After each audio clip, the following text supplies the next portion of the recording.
If you're the parent of a toddler who's had ongoing sleep difficulties since birth, chances are you're battling extreme, unrelenting fatigue. How can parents possibly begin to make changes to their little one's sleep on the back of months of their own sleep deprivation, especially when the sleep deprivation has contributed to increased depression and anxiety symptoms? This week, we're going to discuss strategies parents can use to manage their own fatigue when working towards improving their little one's sleep. Welcome back to Brand New Little People, the podcast companion to the Sunbell Pediatric Sleep Programs created by us. I'm Dr Fallon Cook, and I'm here with Dr Laura Conway, and we're the co-directors of Infant Sleep Australia. How are you going this week, Laura? Yeah, I'm good, thanks, Fallon. We've had a couple of weeks of school holidays here in Victoria. So I've just come back from a couple of days down at the beach with some friends and my kids, which was lovely. But we've also Heaven. flown straight into daylight saving. So I'm feeling a little bit tired today with an hour less me sleep. too. Yes, and I've got kids who every now and then keep running past the window. So I'm hoping they'll be quiet enough. It's just nice to see them outside, though, and not on their screens for a change. There's probably been a bit too much screen time in these school holidays. Yes, and we're recording this do? on a Sunday, which we don't normally do, because normally we record this on a Monday morning. But you've had a bit of a rubbish piece of news, haven't you, Fallon? So Yeah, I've why don't had you the tell worst us? week. I'm about to have an even worse week ahead. So I went to see a surgeon last week because I have this lump on the back of my head. And they were like, yep, we'll just cut this out. It's all good. We'll do it today. And then he went in there and kind of went, oh, no, we won't be taking this out today. Apparently, you know, like when you're getting something like that done and the room goes quiet and you're like, oh, crap. Yes. What have you found? Anyway, he wouldn't tell me what it was. But I'm a little bit nervous about it. But anyway, he wants to take it out with me in hospital tomorrow. So I'm going in for surgery stupidly early tomorrow morning. It's the first day back of school for the kids. And they're going to be up ridiculously early to get ready. And anyway, whole big schmozzle trying to manage that tomorrow. And so like since last week, I've had a big scar down the back of my head. With stitches, and I was kind of giggling to myself because it was hard, but I pushed through last week and I saw, I think, about 6 clients for appointments towards the end of the week, and I was feeling rubbish, and I kept kind of giggling to myself because it's like I looked very business at the front. Like no one would know anything. Looked very professional, and there's just like this wound on the back of my head. Oh, so like business at the front, Frankenstein at the back. Yes. No one knew, but oh thing. my gosh, it was such a struggle because it was very painful and trying to see clients, but I didn't want anyone to be delayed, a couple of weeks. No. So yes, tomorrow's going to be a bit of a scary, worrying day for me, but I'm hoping that whatever it is nothing serious, and I'll be having a pretty quiet week. I've got some appointments where I'm seeing families on Friday that I'm hoping I'll be well enough for. But yeah, if you are sending us emails or you're a client with a question or something like that, just please be super patient because it will be mostly you, Laura, managing the show for the next week or so. Yeah. So thank you to those families who have responded when we've emailed saying that we need to switch over from seeing you to seeing me next week. And obviously I already have a full calendar, so we've had to offer those families spaces between my already existing appointments. So thank you so much to all of you who have been really flexible that we can still see, I can still see you next week, but not at the time that you originally booked. Yeah, you're going to be flat out, Laura. But this has always just been the way it is, isn't it? It's just, that's right. We don't have a whole lot of staff. We don't have other practitioners. It really is just us. If you email us, it's us. It's us. We're the ones reading the email. And anytime one of us gets sick, the other one is absolutely just smashed with work. We see so many clients. We're trying to keep everybody happy. Yes. And I mean, it's It's, probably worth mentioning if you are booked in to see Laura this week and you think, oh, I don't really need this appointment, I could wait a little bit, let us know, because if anyone is really happy to reschedule for a later time, this would be the week. yes, it'd be the week This to would do be the it. week for it. Yeah. And those people who Yeah. are listening who run your own small businesses, Oh, you'd they know know. what it's like. Yeah. It's you don't ever have downtime really, and we're delighted. It's been a major passion project for us, and we love how well Sonbell has been embraced in the community, and we know it's just it is a really lovely community that we've created, and we just thank you all for your support as we Yeah. navigate the ups and downs of life. So It's so thank you tough, all. isn't it? I feel like, one day we should do an episode on what it's like working in the sleep field. Maybe that'd be really boring for people. I don't know. But it is like, it swings and roundabouts. It's full, especially with sleep, because we're always working with parents who are really tired. And yeah, there can be some wild days, Oh some yeah. very wild days.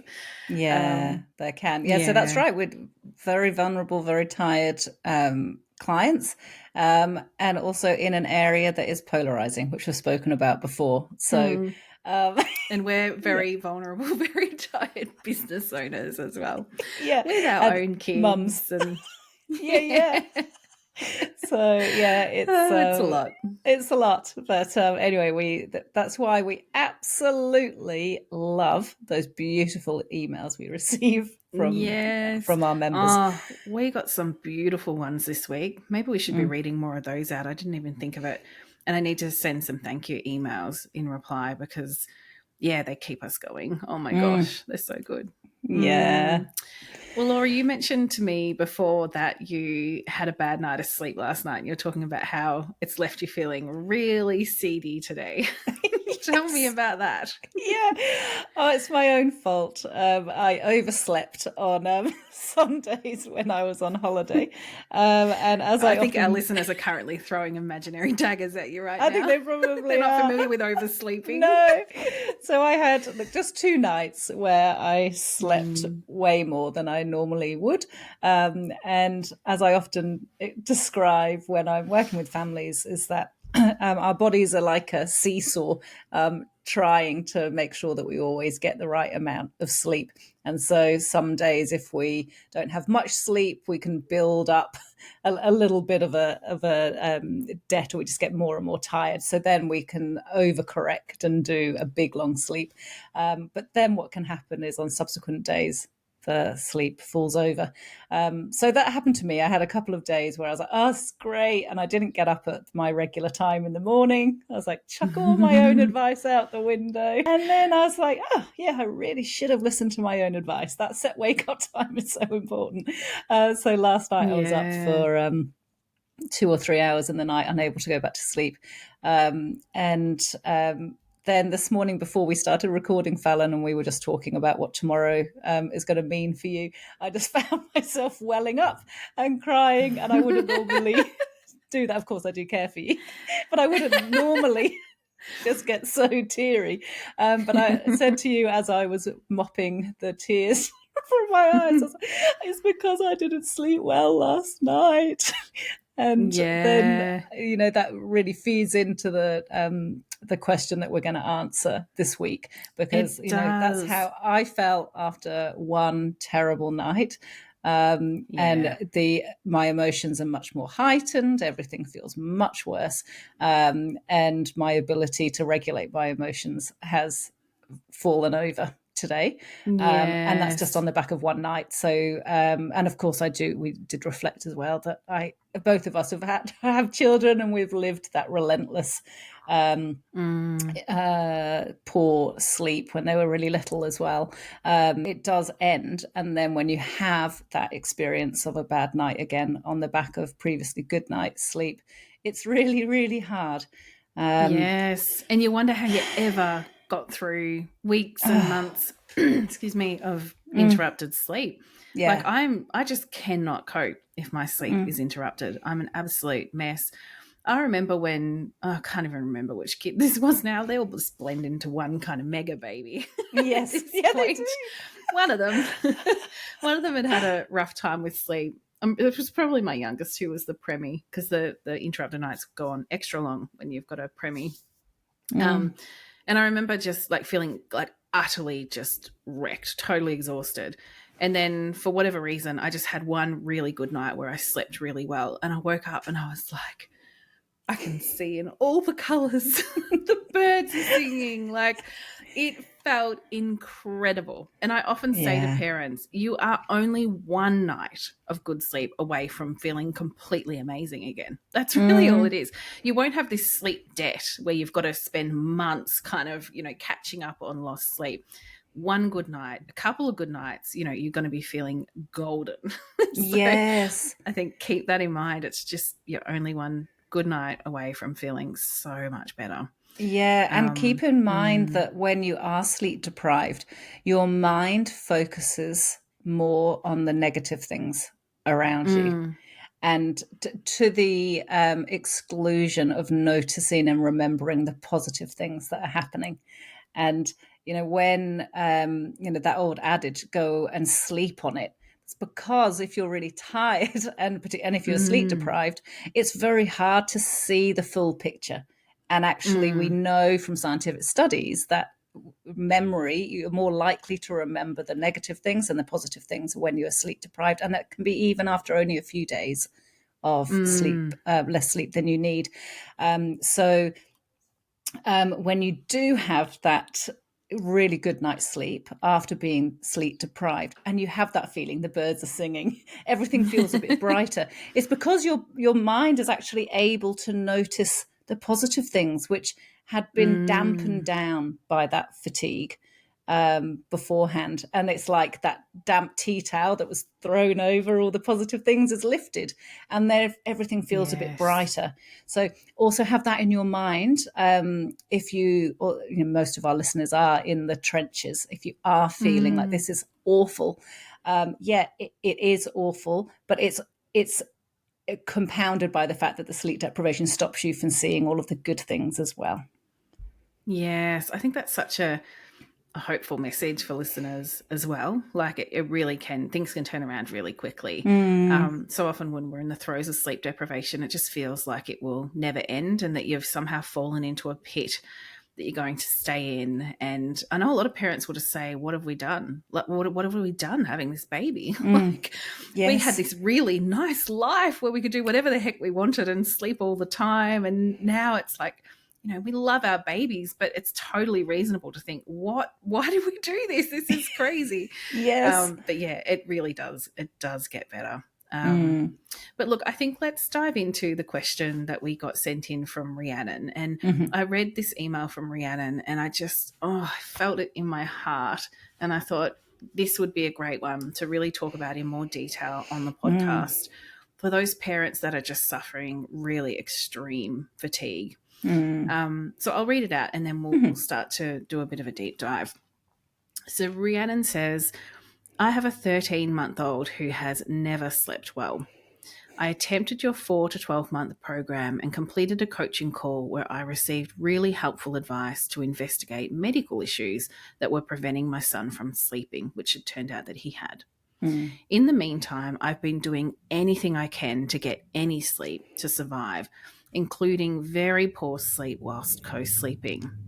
I have a sensitive boy who loves to be held, so co-sleeping actually looks more like me holding him all night. Wow. She says, I've dealt with postpartum anxiety and depression as a result of sleep deprivation, and my husband has recently started medication for depression as well. She says, I made a plan, a schedule, and I was convinced I was ready to start. But every night I give in out of pure exhaustion. My Mm, son has a very convincing, very loud protesting cry, and he ends up back in bed with me. The logical part of me knows my inconsistency is making him want to see, is this the moment where I can hop into bed with mum? But in the moment, I can't seem to push past it. Rhiannon says, I'm due to return to paid work soon, and we have been transitioning to daycare for the past 2 months, which has been very difficult for him. Any help is extremely appreciated. Rhiannon says, my son seems to fit into the small percentage of high needs babies. And I also wondered if you have heard this term or found any particular advice that fits this temperament. Oh gosh, Rhiannon, my heart goes out to you. It sounds very, very hard. And your baby is now a toddler, and so you have months and months and months of poor sleep under your belt, which is going to make it very hard to push through, because we know that a baby who's 13 months old, who has had the experience of co-sleeping, that's hasn't been a choice that you have made. It's not proactive co-sleeping. It's something that you have done to survive, as you put it. Your 13-month-old isn't going to want to change that. But you need to change it for your sleep health and your mental well-being. Then what we have is a big clash, because we have a toddler who doesn't want to change things to change, because I'm sure he's quite happy with that. It's the only thing he's really known. And then we've got you, who you're important to, and your sleep is important too, and you're suffering. Your mental health is suffering, your sleep health is suffering, and you're soon going to be returning to work. So we're going to be adding on an extra bit of pressure, not just a bit, an extra wallop of pressure for you, Rhiannon.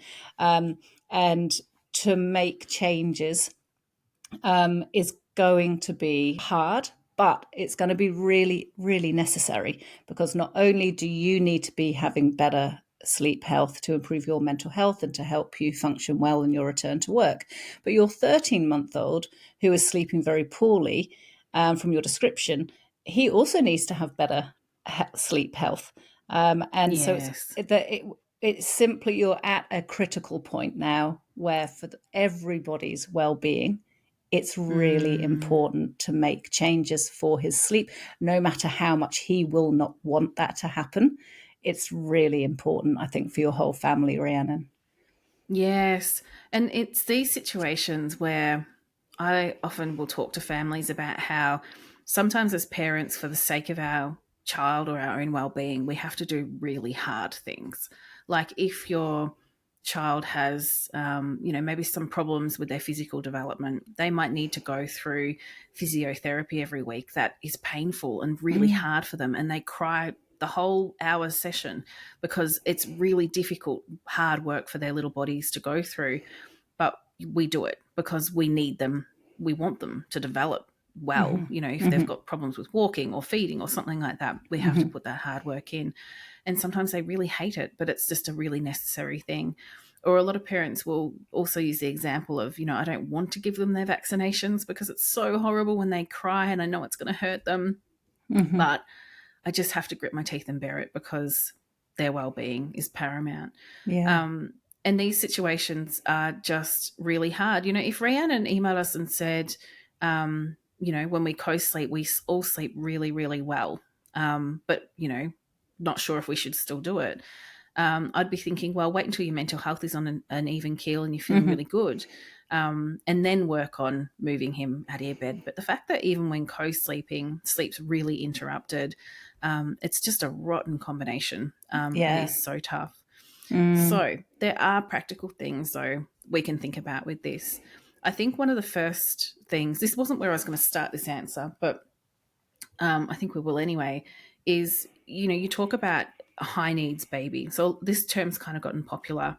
A high needs baby is what we sort of use to describe a baby that has maybe a really challenging temperament, where they're really reactive to change. So really big emotional reactions to every little change. They often do cry a lot as babies, and just a little bit more challenging, a lot more challenging to parent. With these babies, I think it is so important to be thinking about what they're likely to respond well to. So I would love to say this is the one way to do this change for this particular type of temperament. But I think it's well worth thinking, is your baby one who will respond better to a really gradual change where we slowly work towards cot settling? over several weeks and with lots of support built in around it? Or is every little change going to cause the same huge reaction? In which case, we're better off making one clear change. We go straight to cot settling, and we still obviously give some supports along the way, but we just make that one big adjustment for this child. I'd definitely be having a bit of a think over what you think is the better option. Look, I tend to lean towards making one big, swift change, just because I think often really gradual changes take a toll on mental health. Yeah. And for this family, it sounds like that's already a challenge. And I think also Fallon, Rhiannon says she's returning to work in a week.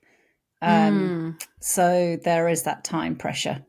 So that would also make me think, just in this instance, that it's probably better to do a quicker approach. And there's ways to build in supports around that too. So look, I would be thinking, Rhiannon, you sound like a really good candidate for maybe going to an early parenting centre. Some of them have a cutoff at 12 months. Others are a little bit longer. So you might need to have a bit of a search. And I don't know where Rhiannon's based. So in Victoria, we are spoilt for choice. We have early parenting centres all over the place. Other states might only have one. And it could be hundreds of kilometres away from where you are. But if you do have some nearby, it's worth investigating, because then you've got some hands-on practical support as your child gets used to falling asleep in their cot. That can be really invaluable. You could have a chat to your GP about arranging a referral, or some of them you can just self-refer to as well. But what I think is really important, and not just to Rhiannon's case, but to any case like this, I would say, Rhiannon, if you have been, having to have a child sleep on top of you for months and months on end with hideously interrupted sleep, when you go to work on cot settling, we need you to be as far out of the picture as we can get you. I would say it's time for you mentioned you've got a husband, it's time for him to take the lead role and do the majority of these changes. You've certainly done your hard yards, more than done them. And if he's able to do it, it not only is your child likely to respond a lot better once they realise that you're not available. If your child can't see you there in your bed as well, that makes a big difference. And I would say, more likely to have success and a quicker turnaround if dad takes on the majority of the settling. It might just be for 3 or 4 nights, and then you can start to share it again. I would be giving that some very serious thought, because it makes these changes much more doable. If you don't have a partner, I think definitely thinking about extended family. If you've got a parent who is like dying to come in and give some hands-on support, give them a job. They can come around and do bedtime for you, or it could be friends. Or if you've got the resources, it might be that you hire a nanny to come around for a few nights to do some of this work for you. I think it's just so important that this isn't just so many families that we see, and this might not be the case for Rhiannon, but so many families we see in clinic, the burden of the sleep problems has fallen 99% on the shoulders of the female, of the mother. And it's just so irritating to see this time and time again. This is not it's not a women's problem. Like, it shouldn't be all the mums that are struggling with this, because we know that when fathers in particular take an active role in settling, there are far fewer sleep problems in babies and toddlers. So sharing that load is really, really important. I think do keep that in mind. If you've been really struggling, it's time for the partner to come and step in and do a little more as you make these big changes. Yeah.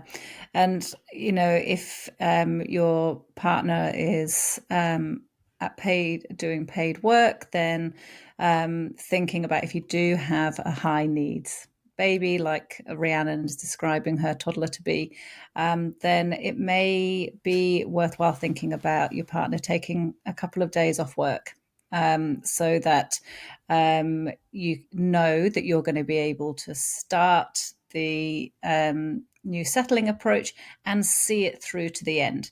And if your partner is thinking, oh, I've got to go into work tomorrow, I've got a really important meeting, or something else, is it just blocking his or her ability to see it through, then being proactive beforehand and going, right, I'm going to take Monday and Tuesday off work. It's going to take that as annual leave. Fine. It means that if you do want to have a holiday later in the year, it might be shorter. But come on, the whole family's going to function much better. This is a very worthy use of annual leave, isn't it? Yeah, absolutely. And, if you do, we often would suggest if you're going with one of the faster approaches, you might start on the Friday night. So then you can do Friday night, Saturday night. And by Sunday night, things are getting a bit easier. But with a child who has a very determined, strong personality, I'd be thinking about factoring in an extra couple of days on top of that, so that you can really make sure that you can see it through to the end.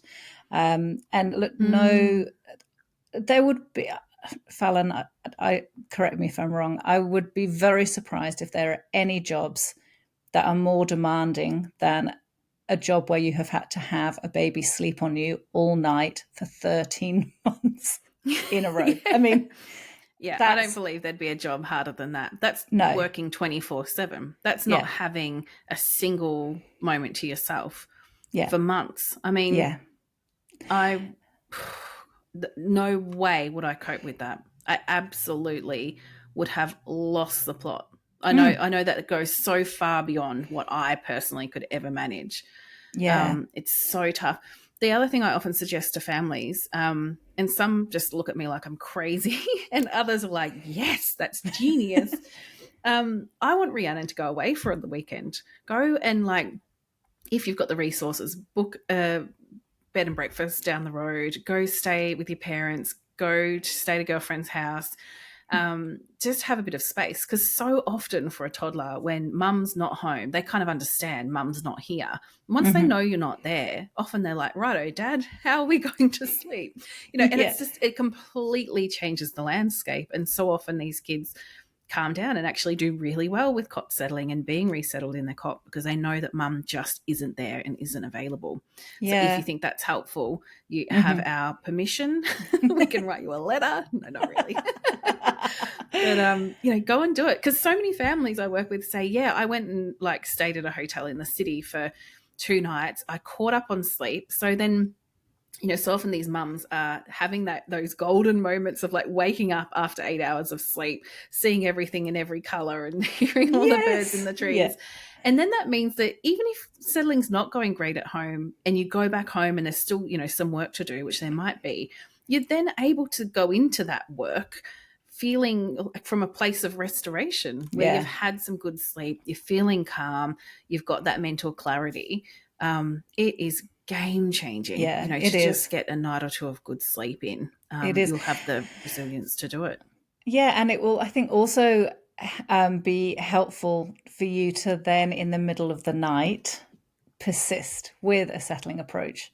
So when you're better rested, you're going to be more able to engage your prefrontal cortex to evaluate those emotions that you're feeling, and go, okay, actually, in this instance, my son had what does Rhiannon describe her child's crying as something about how it's very convincing, and so it sounds very distressed.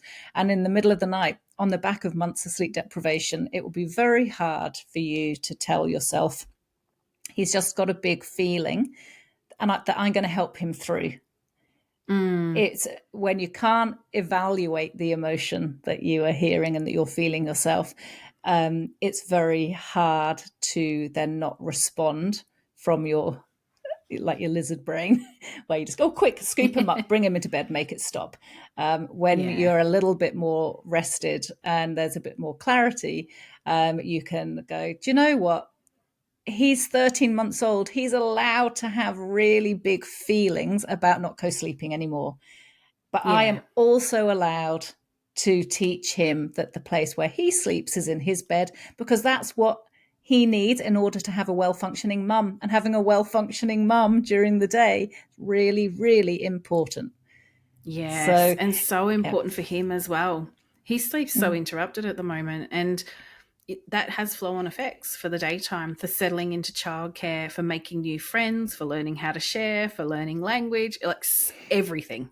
Every part of his development is impacted if his sleep is broken. So you've got every reason to work on this, Rhiannon. And I wish we could hold your hand.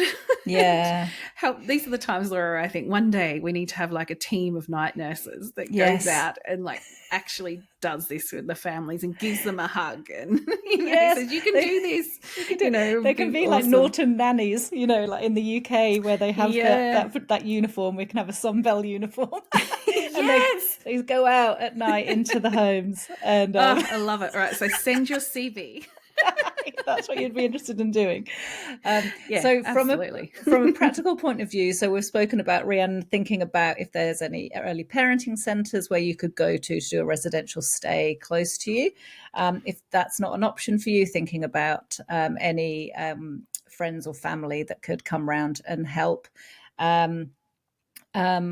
Or actually before that, it would be whether your partner can do the settling, and then friends and family, if that's not an option. Also thinking about if you can go away for a night or two so that you can get a bit of rest, and that will help regain your perspective. That's not as a throwing shade, but just as we've spoken about, the effects of sleep deprivation do mean it does impact your perception of the world. I think another thing that we haven't touched on, Fallon, which is the importance of having mental health support when you are experiencing postnatal depression and anxiety. Because, Rhiannon, you've already identified that that's something that you are experiencing and your husband is, I'm hoping that you're already then linked in with a GP and potentially already have a psychologist. If you don't have a psychologist, think about making an appointment with your GP to get a mental health plan done. And then I think at the moment it's down to 10 sessions that you can have as receive some Medicare rebate from that.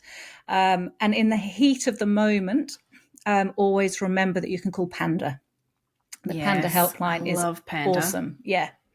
Yeah. They really specialize in postnatal depression and anxiety, and I think perinatal as well. So if you're expecting and you're struggling with symptoms, you can call them too.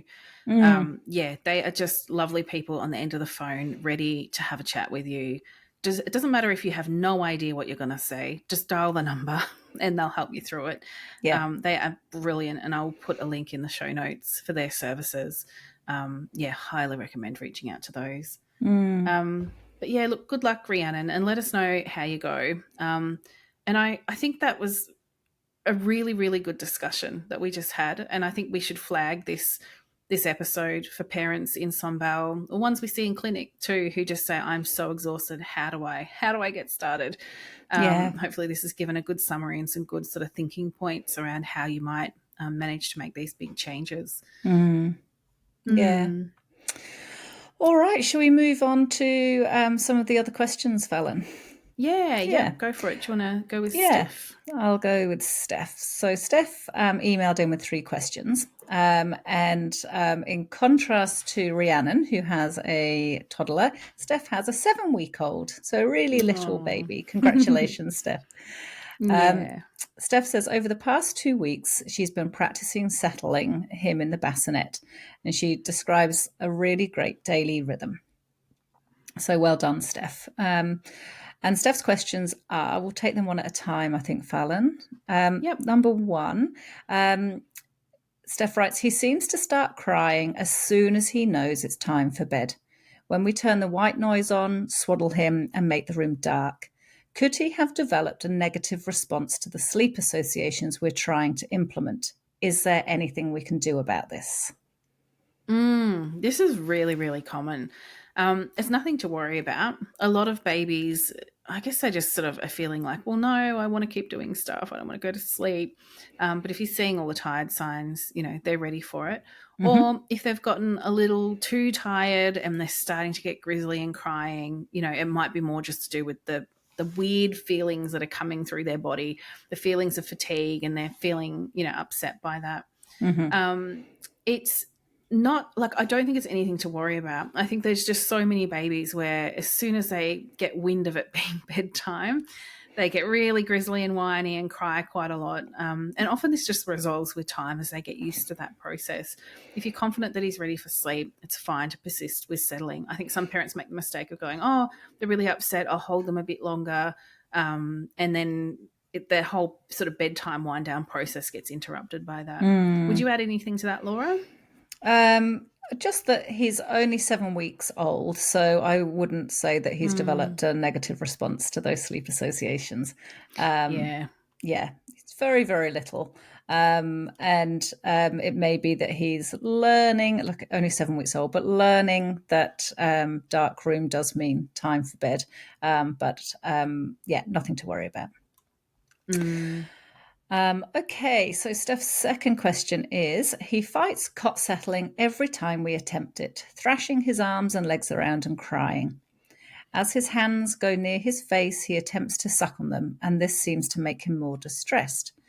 Steph adds, we've given up on a swaddle as he breaks out of it, and it makes him wake more between sleep cycles, so he's now in a sleep suit. So that's good. Well done, Steph. You are paying attention to what your baby is telling you. You're making adjustments to the baby in front of you. So that's a really good thing that you are noticing that. So I hope that is helping build your confidence, that you're seeing how your baby's responding and you're acting upon it. So that's great. Steph adds, to help him settle, I've started to hold his arms down whilst also patting and shushing, which seems to help. However, he also seems to not stop crying until I also jiggle the bassinet a little. This means I'm now doing 4 things to try to calm him down, 5 if you count the white noise. I wonder what your thoughts are on this and how or when I should reduce the amount of support I'm giving him. It takes anywhere from 10 to 60 minutes to settle him. Okay. So if there's a lot of settles that are taking more than 20 minutes, I'd be thinking the timing might be a little bit off. He might be being able to stay awake a little longer as he's getting older. So keep that in the back of your mind there, Steph. I think what you're doing is lovely. He's 7 weeks old. So by providing that, little bit of jiggling, if that's what he needs, you're supporting him to get used to that feeling of falling asleep on his back in his cot or bassinet, which is great to be adding in that support. It is something you can just gradually phase out. We could probably talk more about that in a moment. The one thing that really flagged for me was when Steph says his hands go up to his face and he tries to suck on them, but he gets more distressed. I would be giving him lots of opportunity to suck on his hands without you holding them down out the way. So little babies, one of the ways they try to self-soothe is to bring their hands up and suck on their hands in their mouth. But often they're crying and whinging when they're doing it, probably because they're like, I want to latch onto these things. I can't quite figure out how. Their hands are moving a bit sporadically at that age. The hands often aren't cooperating with what they'd like them to do. But with practice, he'll get better and better at using his hands, sucking on his fingers briefly and then falling asleep. Which I would say is a skill we want him to develop because his hands are always there. You can always find them. Something like a dummy, much harder for a little baby to find. In fact, impossible at 7 weeks of age. So I would say I would keep all those things that you're doing going, but try to, even if it's just like for 1 minute or 2 minutes, you don't hold his hands and you see what he does. See if he can figure out a way to use his hands to calm down. Just let him keep practicing that. Because there will likely come a point where you'll put him down, hands will come up and he'll be asleep. And that's what we would love to get him to. Then it's a lot easier to phase out jiggling the cot and any patting or whatever that you might be doing. Have I missed anything there, Laura? No, I don't think so. And it seems that he likes the jiggling. And as he's only 7 weeks old, I wouldn't be worrying about there being too many things that you're doing. Because it's all practice at this age too. Like we just want him to know that being in his cot is a nice place to be, that there is lots of support there. The more practice he has of falling asleep there, even if it is with hands-on support, the more likely it is that when he hits that 4 or 5 month mark and starts to have really strong preferences for how he falls asleep, he's more likely to have a strong preference for falling asleep in his cot than, in your arms, because that's going to be quite unfamiliar to him at that point. And that means way less night waking. So you're much more likely to get through that phase a bit more easily. So you're doing Yeah. the exact right thing, Steph. It's Yeah. awesome. And it's, you don't have to be doing this every time he has a nap, so, or has a sleep. So he's only 7 weeks old, won't be able to form really strong preferences just yet. And so for such a little baby, if you're thinking, well, maybe I'll just try and settle him in the cot 2 or 3 times in a day. Or might be at bedtime and maybe a couple of the first naps, and the other ones I'll just rock him to sleep and hold him to sleep, or do naps on the go. That's absolutely fine. And all of those times that you are introducing him to the cot, it's just all practice for him, and the thrashing should slow down as he gets a bit older as well, and he learns to find his little hand and put it in his mouth. So yeah, you're doing a great job. Yeah. I've had a few parents worry that they'll say something like, oh, the last nap of the day is really hard, so I've been holding them to sleep. This is for little babies. Am I completely just stuffing this up? Like, they're really beating themselves up over it. Like, I'm trying really hard, but there's this one settle and I hold them and it's, I'm obviously doing a terrible job. And I'm just like, no way. Most of the time, your baby settles in their cot. That's like amazing. So yes. if there is a tricky settle, don't worry when they're really little, especially. Yeah. It doesn't matter to just, hold them to sleep. And you're doing a great job. Steph's final question is, I feed him twice overnight, usually around midnight and then again at 3:30ish. He only feeds for a short time and then nods off to sleep on the boob, after which I'll pop him down and he stays asleep. Sometimes I get him into the bassinet drowsy but awake, but it's rare. Is feeding him to sleep in the nighttime going to confuse him when I'm trying to cot settle in the day and first evening settle? What should I be doing differently? It's a brilliant question, because this is one that's really age dependent. So if Steph's baby was like 8 months old, 10 months old, I'd be saying, yeah, that's really confusing, that they're sometimes falling asleep feeding, other times it's in the cot, and it could cause some problems for some babies.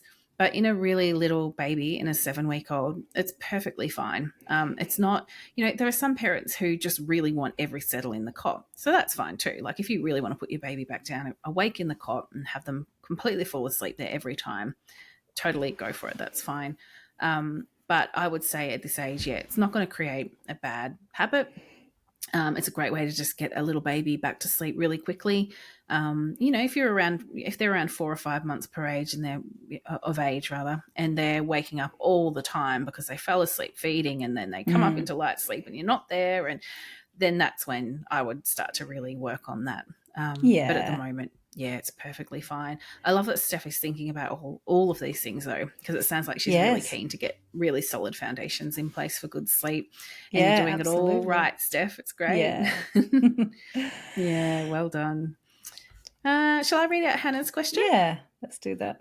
All right. So Hannah wrote in about her 5.5-month-old who recently moved out of her snoo and into a compact cot. She averages 13 hours of sleep per 24 hours.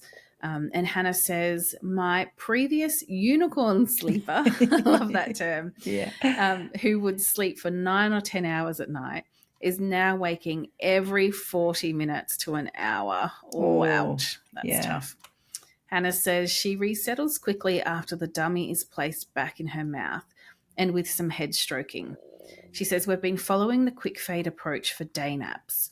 She isn't hungry as she previously slept through the night, and when I've given her a bottle at night, she'll still only sleep for about an hour before she wakes up.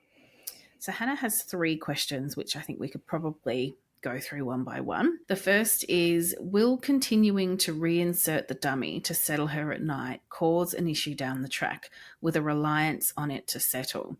She is in the habit of taking it out and attempting to put it back in. I think it could already be there. What do you think, Laura? I think it's already, So from what you're saying there, Hannah, I think that your baby already has got an association with falling to sleep with the dummy.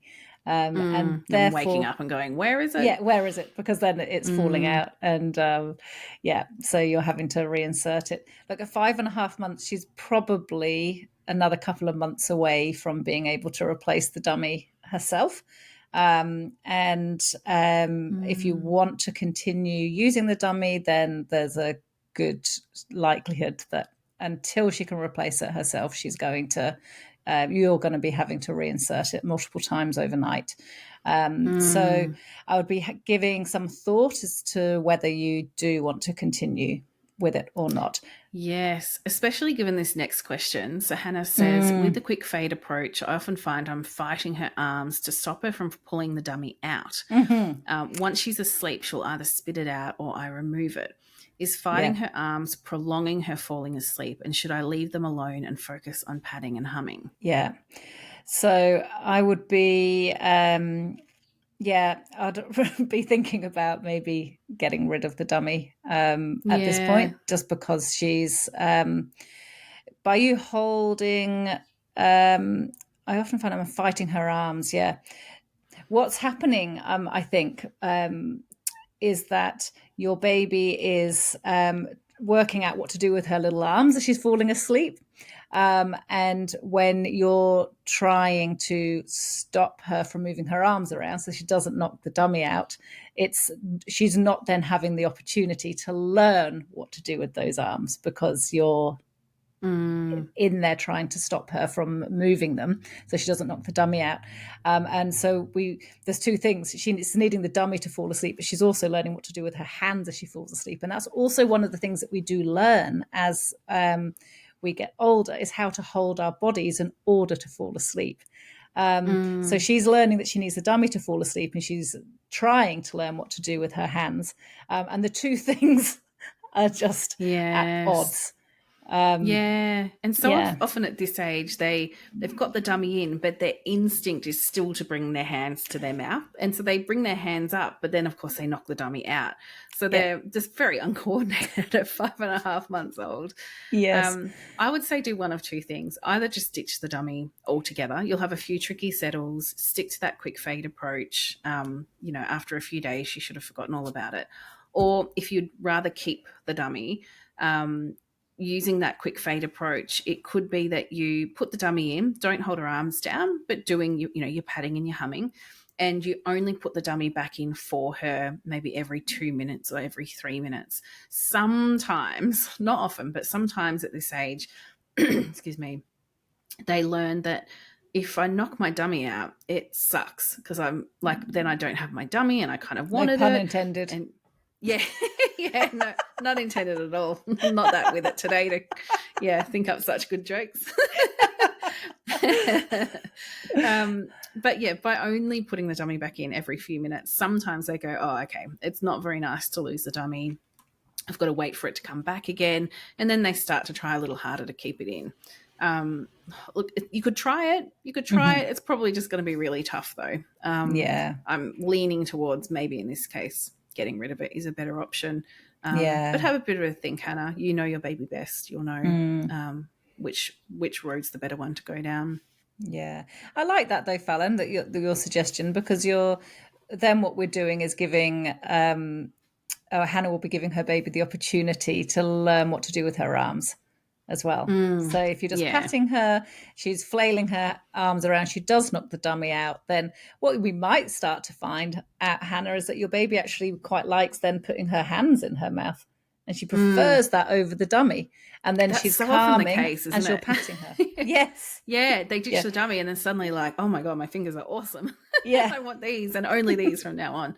Yeah, it is often the case. So Hannah has a last question where she says her baby is not unhappy when she wakes at night, just flinging her legs around and talking. Should I revert to a sleep suit with arms in to transition her to the compact cot at night, though she is close to rolling? No. Stay away from keeping those arms in. I think she's going to want to bring her hands up to her mouth. Anyway, if she's happy and talking and having a good old play in the cot in the middle of the night, plus now I think about it, she's waking every 40 minutes to an hour. It sounds like she's not getting a big long stretch of sleep at any point. I would revisit the daily schedule, because at this age, sleep needs drop really quickly. Could be over the last couple of weeks she's shed, 30 minutes, an hour from her sleep needs, and the sleep Yeah. pressure is actually getting a little low overnight. So I'd revisit that one, Hannah. Yeah, whenever I Yeah. hear a baby's lying in their cot having a chat in the middle of the night, I think, oh, sleep pressure. Yeah. Yeah. Yeah, So that's it. at 5.5 months, it may be that if she's on 4 naps, she needs to come down to 3, and it may actually just not be long. It might just be another couple of weeks before she's ready to transition to 2 naps. Some babies do at this age transition to 2 naps. So given that she's only got a 13-hour sleep need, it might be that she's ready for 2 naps and perhaps a little power nap to get you through into a bedtime. But yeah, definitely have a revisit, Hannah, because I'd say that sleep pressure is playing a big role in what's happening. Yeah. But again, Hannah is just doing such a great job of thinking through all the factors, and love your work, Hannah. You're doing a great job of really thinking about what you need to do next, and I think you're on the right path. So great job. And our last question is from Karen. Karen says, I recently joined your sleep program for toddlers as I want to start moving away from bed sharing with my 16-month-old. He's currently cuddled to sleep for naps and bedtime, sleeps in his cot for naps and at the start of the night, and then we bed share when he wakes up overnight. I plan to start by working on settling him to sleep in his cot. I would like to ask, how consistent would I have to be? Can I start with cot settling just at the start of bedtime and continue to cuddle for naps and overnight wakes, and even continue with bed sharing overnight, at least until we get a hold of cot settling at the start of the night? And Karen adds, it feels overwhelming to do everything at once. And are there any issues if he's settled to sleep differently at daycare versus at home, and between myself and different carers at home? Should I expect to see improvements in his overnight wakes when he learns to fall asleep with less support at the start of the night? Oh, there's a few questions bundled up in that, Fallon. Yeah, and it is a really good question, and I think a pretty common one. So it could go two ways, and I hate to provide two options because I don't want to further confuse parents, but I think it's important to think about the sort of different pathways where this could go. So on the one hand, for some children, if they fall asleep in their cot at bedtime, then they wake up overnight and go, you know what, I fell asleep here. I'm pretty tired. I'll just go back to sleep. And so working on cot settling at bedtime, sometimes the nights eventually follow. It takes time, but eventually they start to sleep in their cot all night. So you could take that tack and see how you go, because I understand doing everything at once can feel really overwhelming. But we kind of have to balance that by considering the child's experience of it. 16-month-olds know what they want. They're pretty smart. Yeah. And so often they'll just go, well, I don't care if I settled here in my cot. I know that mum or dad or whoever is available. So I'm going to wake up and I'm going to scream my lungs out until I get to go into their bed. And it just doesn't really make a difference. It's just confusing to them. They don't really understand that they're expected to always fall asleep there. So again, it kind of comes down to temperament. And it could be that you go, okay, for 1 week, we'll settle them in the cot at bedtime. We'll see how it's going. If everything's going really well and nights improve, wonderful. But if there's any difficulties, if there's any night waking and they're bed sharing halfway through the night, I would just cut to the chase. I would just go, right, that's it. It's cot settling all the way from here. We know he can do it because he's been doing it at bedtime. We'll just keep resettling in the cot overnight. And then you would see much faster and more consistent progress, because after a week he's going to know there is nowhere else I fall asleep. So I hope that helps, Karen. In terms of like being settled differently at daycare versus at home, at daycare, typically they fall asleep on their own without a lot of hands-on support. So it's great because they're getting some practice at self-settling. And if he self-settles at daycare, then you can be really confident that he knows what to do. And at home, he just doesn't want to do it. So, that can often give parents a bit of confidence. It's fine if they settle him a bit different to how you do it at home. Kids can learn, different place, different rules. That's fine. But different carers at home, I would say that can be a problem. So if one parent hangs around and pats them all the way to sleep in their cot for every settle, and the other one pats them for a few minutes, then gives them a cuddle, pats them again, gives them like just a little bit of variation between parents, that toddler will start to scream their head off if it's the parent who only pats them all the way to sleep in their cot, because they're going to want that parent who actually picks them up every now and then. They're going to have that preference. And then you get these terrible settles, or parents saying, well, they just will not fall asleep for dad. They'll only fall asleep for mum, or vice versa. Yes. And that can be really distressing. So I'd say between parents or caregivers in the home, just do one thing. And then there's no confusion. It's just one way of falling asleep. I think that's really good advice. They then won't have that really strong preference because they know that they get cuddles every 10 minutes for both parents, or obviously they won't know 10 minutes, whatever it is, that's exactly the same, whether it's mum or dad, or mum and dad and dad who do it. It's they're not going to just scream blue murder when it's the wrong parent doing it. And oh god, that's really hellish, and it can really then actually impact on your relationship as well, because you can then as the parents end up feeling at odds with each other. So it's a really good idea to make sure that you do act as a team, decide what the settling approach is going to be, come up with whatever compromises and modifications you need to do so that you are both able to commit to exactly the same process when you're cot settling. And then that means that you're much more likely to have a smoother journey with this. Your child won't be as confused, and you can be supportive of each other, and rather than like hurling abuse at each other, well, you're doing it differently. Yes. And then it's not just all the burden on one parent. Like I see a lot of families where the mum is like, I haven't left the house in years because like I'm the only one who can settle the baby, and my husband, well, he goes out for beers with his mates every Friday and Saturday night, and I'm really starting to hate him.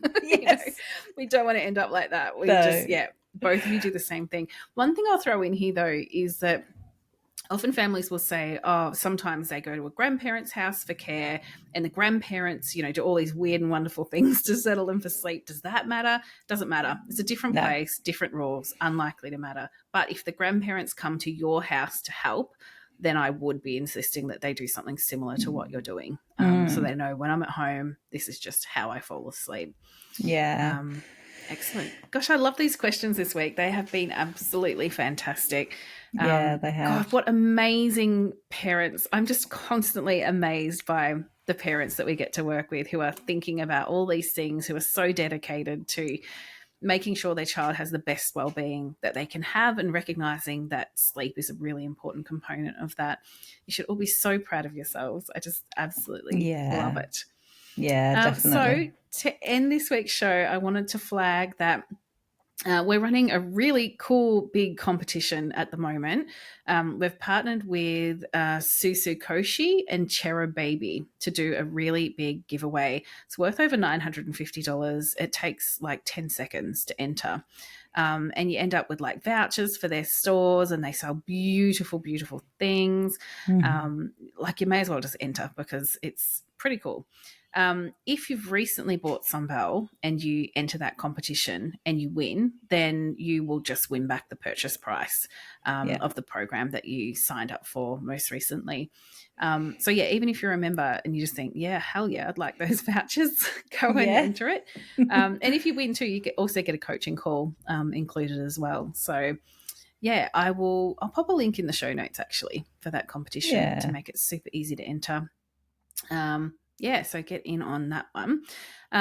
Also, just a little note, over the next week while I'm away, I might be really slow to reply to emails. It gives me so much anxiety when the inbox is full and people are waiting. So please just be super patient. I'll get back to you as soon as I can.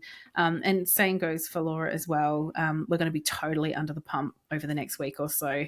Thanks so much for just being patient in waiting for responses. If something's really urgent, it's fine to flag it again with us. Just send another to get email. Our attention. Sometimes if we have a day where we've received 50 emails there can just be one that unfortunately goes under the radar, and it's not. Yeah. There's no malicious intent by it. It's just We it's would only never the two ignore of us. you on purpose. No, it's not on It's purpose. just us being overwhelmed. Yeah. So just sending us a quick follow up to say, did you see this? And we'll be like, oh yeah, sorry, yeah, and we'll get to it. Totally fine. That's it. And also, we've had a few people submit questions to the podcast lately who aren't Sunbell members. So we don't answer those on the podcast. If you would like to have your questions answered, please just join the program, because you're going to need more resources than what we can usually provide in a response on the podcast anyway. And the Sunbell program will give that to you. And when you do submit a question, if you're a member, try to submit it using the email that you signed up with. It makes it really quick and easy for us to be able to go, yep, that person's a member. We've got them in the system. And it just means that there won't be any delays in us being able to answer your question on the podcast. So that's all for this week. I guess tune in next week to find out how my head is feeling. Yes. Probably not so great. Fingers crossed all that goes well. But yes. I hope everybody has a really good week. And I look forward to recording another one next week. Thanks, everyone. Bye-bye.